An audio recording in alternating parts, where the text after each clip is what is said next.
George Lakoff, I want to hear your thoughts on framing as it relates to energy and climate change. People on the right talk about energy independence. People on the left talk about save the planet. And so let's get your take on that, as well as climate denial and skepticism, which is something very powerful in ascendance in Washington right now. Well, first of all, climate deniers don't come along and say, I'm going to deny climate, or I'm going to deny science. They don't do that at all.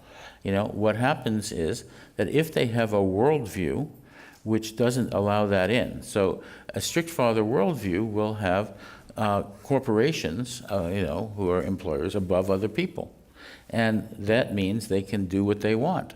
They're moral in that hierarchy, and therefore they can do all sorts of things against the environment because that's okay. And so that idea of they're doing things that are bad for the environment and for the planet doesn't enter. It can't be there.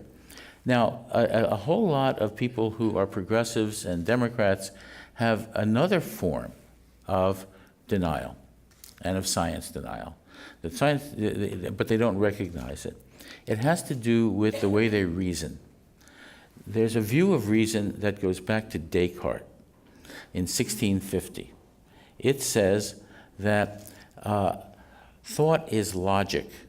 Descartes was a logician. He said, things go by, it's logic. That all thought is conscious. We now know it's 98% unconscious.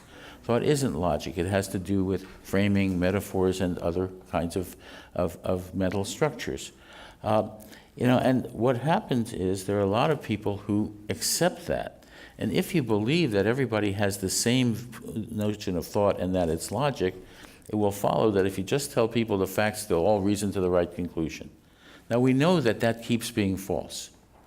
And, it's not that facts don't matter, they do matter. But what's happening is people who believe that have a false view of reason, which is denying neuroscience and cognitive science.